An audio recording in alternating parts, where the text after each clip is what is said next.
Assalamualaikum warahmatullahi wabarakatuh.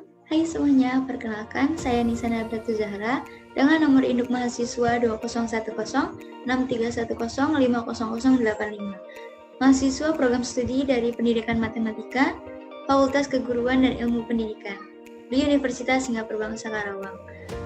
Pada video ini saya akan menjelaskan kepada kalian tentang filsafat pendidikan dalam bingkai dasar filsafat pendidikan, serta latar belakang munculnya filsafat pendidikan dan perkembangannya. Video ini dibuat untuk memenuhi ujian tengah semester mata kuliah filsafat pendidikan semester 2 tahun ajaran 2021 yang diampu oleh Dr. Dadang Rahman Munandar, MPD. Baik, langsung saja kita masuk ke videonya. Nah, untuk mengetahui lebih lanjut tentang filsafat pendidikan, kita harus mengetahui pengertian dari filsafat pendidikan itu sendiri. Filsafat pendidikan terdiri atas kata filsafat dan kata pendidikan. Kata filsafat itu berasal dari berbagai macam bahasa. Di sini ada falsafah yang dari bahasa Arab, kata filosofi dari bahasa Inggris, dan juga ada kata philos yang artinya cinta, dan sophia yang artinya kebijakan yang berasal dari bahasa Yunani. Nah, dapat diartikan bahwa filsafat adalah suatu pemikiran atau kebijakan secara mendalam untuk mengatasi permasalahan-permasalahan yang terjadi dengan menggunakan akal dan logika pikiran manusia.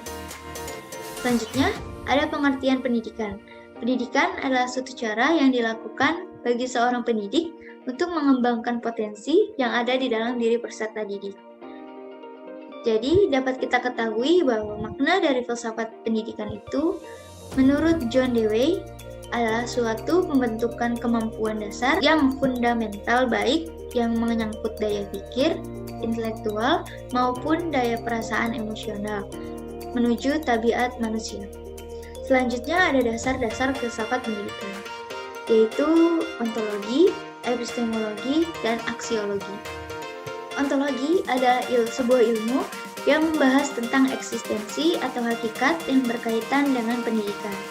Sedangkan epistemologi adalah sebuah ilmu yang menyelidiki asal, susunan, syarat, dan eksistensi hakikat dalam bidang pendidikan. Selanjutnya ada aksiologi, yaitu sebuah ilmu yang mengacu pada nilai etika dan estetika yang dimiliki seorang pendidik maupun peserta didik. Selanjutnya, latar belakang munculnya filsafat pendidikan. Filsafat mengalami perkembangan, sehingga terpisah menjadi beberapa ilmu pengetahuan. Filsuf terdahulu menggagaskan mengenai filsafat spiritualisme. Di antara lain ada Hinduisme, Buddhisme, Sintoisme, dan Taoisme.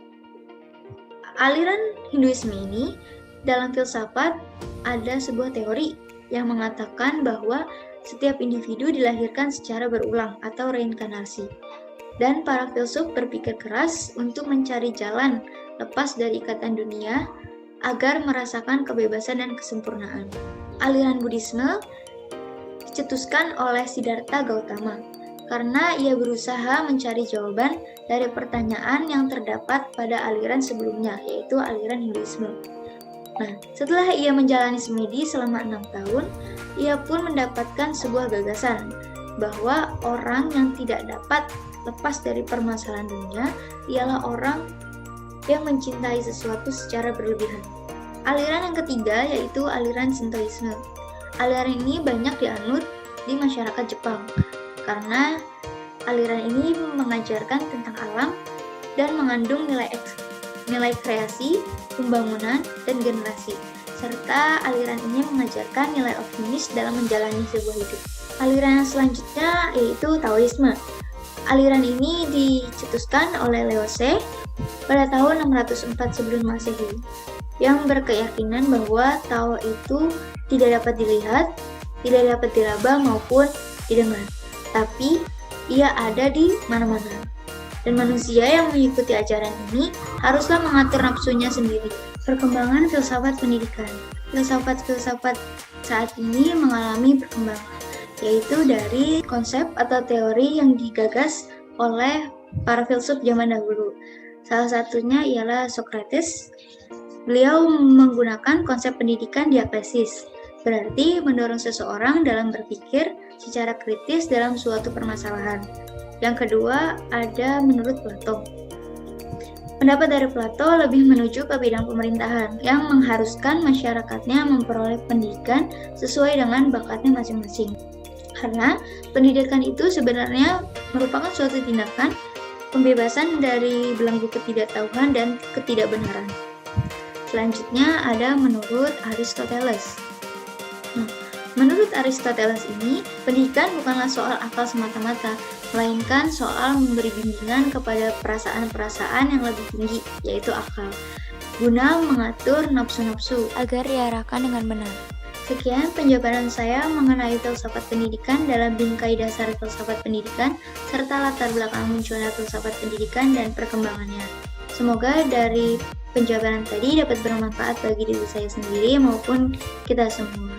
Akhir kalam, mohon maaf apabila ada kesalahan. Wassalamualaikum warahmatullahi wabarakatuh.